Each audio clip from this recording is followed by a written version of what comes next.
I'ma keep it a bean. Stick to the script, every scene. This from last year, but they clean. Say to say, I'ma take something else, but it's winning team. Charlie Sheen, fam gang, the regime. I'm from Piney Green. This been overdue forever. Asked me when it was dropping, said never. Should've made you cut the feather, but I designed it Freemason Margiela. What's goody, Shellitronnn here, the most smoke, no joke, and I'm back again with a brand new video. And today I have some huge news for you guys. But first, I want to give a quick shout out to the Carolina Panthers, man, for giving me so much content, because I promise you, I don't know what it is. This year, they are on fire, because I promise you, last year, there was not this much content this late in the offseason. We're still about like at the halfway point. But at this point, there was not that much content, and the Panthers are continually making moves. It really does feel to me like the front office, the coaching staff right now, are looking at this year as being part of a really important window for the team. This is obviously going to be Greg Olson's last year, and we might be looking at some of our younger guys taking a year or two to really hit their stride. So, no, this could be a really good year, a really big year for us, a really important year for the team, and they've proven that this is a time for us to really make a big step here. And right here today, they just signed wide receiver Aldrick Robinson, who played for, a lot of different teams. I can name them all. But last year he played for the Vikings.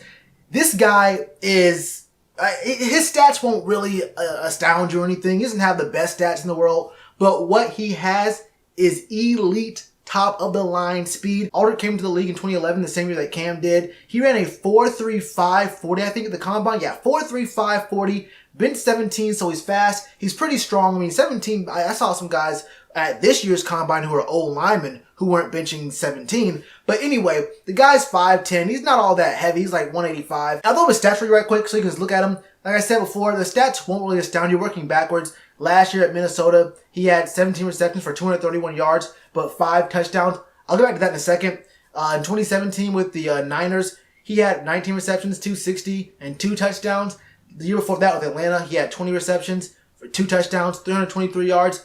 Those aren't going to really, make you say, okay, this is the guy. This is that dude who can really be the focus of our offense. But he will not have to be, because we have other guys around us. We have, DJ Moore, Curtis Samuel, maybe Chris Hogan, Jarius Wright. We're going to have Ian Thomas, Greg Olson. We have Christian McCaffrey. We have weapons everywhere on the field. And I don't think that we're picking up Aldrick Robinson to be a huge focus of our offense, but I do believe we're picking him up for 2 other reasons. One is to be the huge focus of the defense, because with this guy, with his breakout speed, bro, 4.35 40, it was, 6-7 years ago, 8 years ago actually, but he still has that speed to get behind guys. He was doing it last year at Minnesota.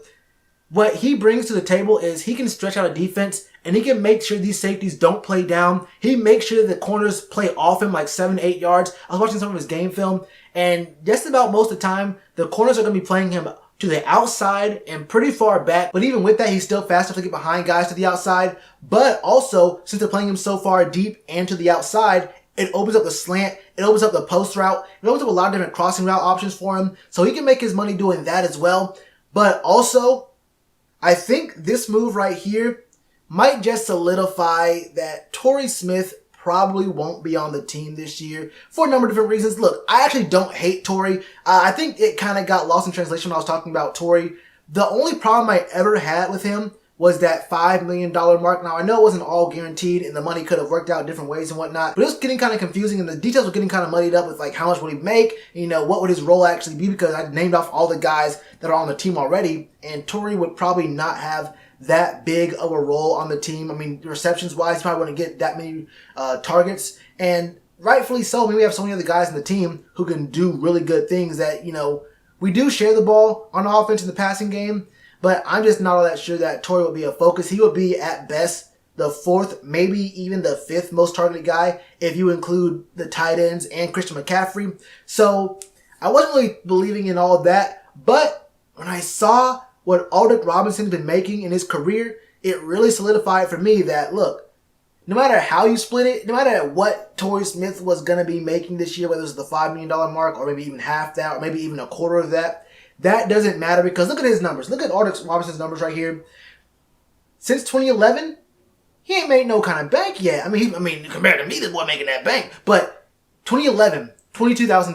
2012, $400,000. 2013, $500,000. 2014, $30,000. 2016, $700,000. 2017 was his only big payday. He had $2 million. And then 2018, just last year, he got paid $700,000. And with the stats looking like they are, I mean, with his role being what it is, you have to just, look, you can probably assume he's probably not going to be making much more than $1 million this year. I'd be surprised if we do offer him $1 million. And plus the point that he actually stayed on free agency for so long in this offseason tells me that he wasn't really a highly sought after commodity. He was probably going to be one of these guys who was going to be looked at after June 1st. But with the money that we have still on the table, we probably had just enough to sign him. We're going to get more money after June 1st, obviously. But this to me just shows that, you know, we're looking at getting a receiver who can play that Torrey Smith role at a less than Torrey Smith price, whatever that price was going to be. I don't see us keeping both these guys. How many receivers are the Panthers going to keep? I mean, we're looking at DJ Moore, Curtis Samuel, Jarius Wright. I'm going to skip over here a little bit. I think we're going to keep Rashad Ross because he's going to play that Damiere Byrd role where he might not get too many reps as a receiver, but he's going to be playing a special teams role as a kick returner, punt returner kind of guy. So he'll take up a spot in that capacity. Then we're looking at between Chris Hogan over here. We're looking at maybe Terry Godwin. We're looking at whether it's going to be Torrey Smith, whether it's going to be Aldrick Robinson. That's already 8 players. I don't see us keeping... Are we going to keep 7 receivers? Are we going to keep 7 receivers? We might, but which ones are we going to keep?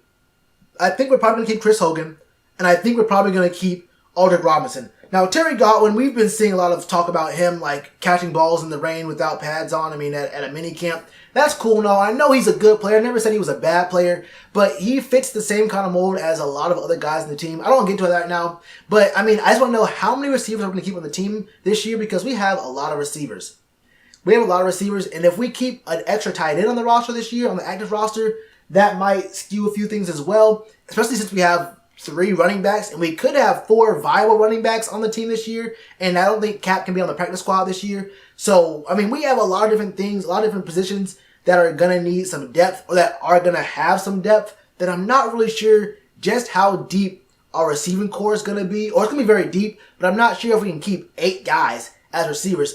We'll get to that when we get to that. But the thing about Aldrick Robinson is that this guy could be a really big help to the team this year. And to bring up the stats one more time, the one thing you see here that you can hone in on that aren't like counting numbers is his catch percent. Look, when I first saw it, I was like, yo, 47.8% catch percent rate is kind of bad. Like, look, no matter how you split it, it looks pretty bad. But then I peeped Torrey Smith's catch rate for his whole career, and he has a 49.6% catch rate. So honestly, it's about the same, 2%, and Torrey Smith gets a lot more targets and he gets a lot more receptions. So, I mean, it might handle itself out like that. But no matter how you split it, neither one of these guys was going to be a real focus of the offense. They were really going to be guys to stretch the field out and leave a lot more space open for our other guys on the team who really do work in the underneath part, the short to mid-range kind of game. And I think that Aldrick Robinson is going to help just about everyone on this team with his speed. I mean, 4.35.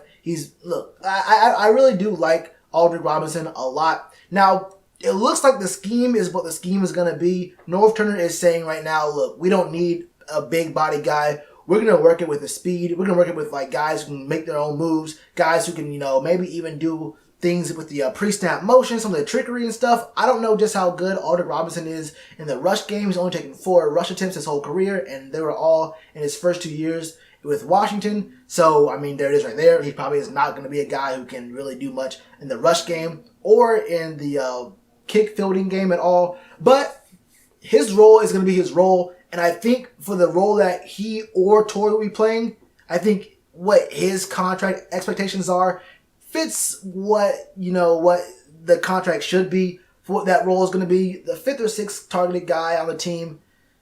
It is what it is, honestly. That's just what it is. And one more thing, I keep going back to the stats. Just keep in mind he had one of his best years stat-wise last year playing in Minnesota. And, he was playing with two guys who are pretty decent. There's two pretty alright receivers on the Vikings, right? There's 2 guys who are, I mean, they're alright. I mean, Adam Thielen, Stephon Diggs, those are 2 guys who can get you open. I do think he plays best when, other teams have to focus in on other guys that can't just bracket him. In the Panthers, you have a lot of weapons you have to keep your mind on and guys who are going to get one-on-ones. But also, There's another guy on the team right now who probably didn't have the best stats playing for the Vikings, and then he came with us, and he was a huge factor. Talking about Jarius Wright. This is back-to-back years we're picking up, fourth, maybe fifth kind of guys on the target list from the Vikings, and they could have a pretty big role playing with us. I don't think it's a one man's trash, another man's treasure. I think it's just that the Vikings had, they have the best 1-2 punch for receiver duos in the league right now. I mean, barring none. It's not even close, honestly. Adam Thielen and Stephon Diggs are great. But the way that we can use Jarius Wright and Aldrick Robinson could be perfect for our scheme, especially if we're not really trying to get any kind of big body guys. I feel like our big body guys are going to be our tight ends. Or just Cam. That's how I feel about it, man. What do you think about this? Do you like this Aldrick Robinson move? Do you not like it? And also, I didn't mention in my other video that there were 89 spots, and that 90th spot I was hinting at it might be a free safety, maybe even Trey Boston. I would not be surprised if another roster spot opened up after this. Actually, I hinted at a roster spot potentially being opened up because of this signing in Torrey Smith. But I wouldn't be surprised if even 2 roster spots opened up after this. I don't think this is going to be the last guy that gets signed in this offseason. Do you agree with that? Do you not agree with that? What are your thoughts on Aldrick Robinson, man? He really could be a big part of our offense. What are your thoughts on us playing small ball for receivers, not really going for any tall 6'4", 6'5" guys on the outside, no deep fade route kind of guys? Let me know all that in the comments below. And one more thing, if you want to show support for the channel, go down to the pinned comment below. It's a petition there to get the Panthers to partner with our channel over here, man. It would mean a whole lot to me. I think we're at 600 signatures, or really close to 600. Either way, man, it means a lot to me. And as always, you already know what to do with that like button. Cheers to you, appreciate the chance. Been told y'all I been the man. Been told y'all I had the gift. Tell a friend to tell a friend. Real ones gonna recommend. Count this as another win.